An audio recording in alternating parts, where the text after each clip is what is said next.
তো ফাইনালি বহু প্রতীক্ষার পর ধূমকেতু কিন্তু আসছে, এবং এটা সত্যি বলতে আমাদের কাছে বিরাট বিরাট কিন্তু খুশির খবর। বিরাট খুশির খবর এই জন্য আমি কিন্তু বলছি যে আমরা বহুদিন থেকে অপেক্ষা করছিলাম যে কবে আসবে।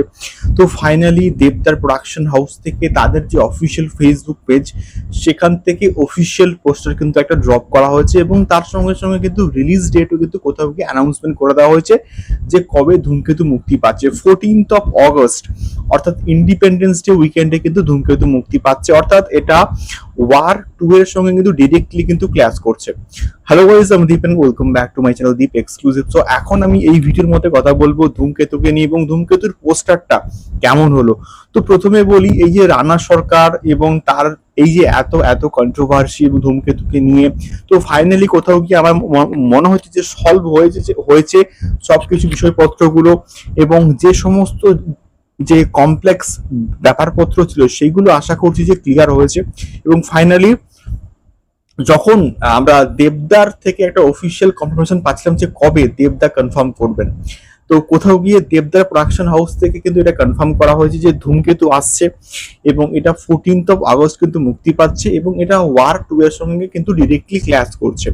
তো এবারে যদি আসি ওই পার্টিকুলার পোস্টারের ক্ষেত্রে, সত্যি বলতে এখানে আমরা এক অন্য দেবকে কিন্তু দেখতে পাবো, এবং একটা যে যে উইন্টারে যে শীতের যে দেশে দেখবে একটা আগুন চলে ঘরের মধ্যে, সেখানে একজন বসে আছে, একজন বয়স্ক করে এবং দাড়িওয়ালা, ওটা প্রস্থেটিক মেকআপ দিয়ে দেবদারই হয়তো কোনো লুক হবে, দেবদার হয়তো ওখানে বসে আছে। কৌশিক গাঙ্গুলির ডিরেকশন এবং দেবদার কেরিয়ারের one of the finest project এই অবধি কিন্তু আমরা প্রত্যেকে জানি, এবং দেবদা এবং শুভশ্রী লাস্ট ওই পার্টিকুলার প্রজেক্টে কিন্তু কাজ করেছিল। তো সেক্ষেত্রে এই পার্টিকুলার যে পোস্টারটার মধ্যে যে অনেক কিছু এক্সপ্লেন করার আছে তা কিন্তু নয়, বাট স্টিল আমার মনে হচ্ছে যে এই পোস্টারটার মধ্যে একটা ইউনিকনেস কিন্তু আছে, এই অর্থে যে যেভাবে লোকটা বসে আছে এবং বড় বড় দাড়িওয়ালা লোক, সে কেন ওই ঘটার মধ্যে ওইভাবে বসে আছে, তার এক্স্যাক্টলি কারণটা কি, এবং যে সমস্ত ফুটেজগুলো লিক হয়েছিল, যে সমস্ত ছবিগুলো, সেটা অলরেডি কিন্তু ম্যাক্সিমাম সিমলা মানালি বা ওই বরফের যে লোকেশন, সেখানে কিন্তু ম্যাক্সিমাম শুট করা।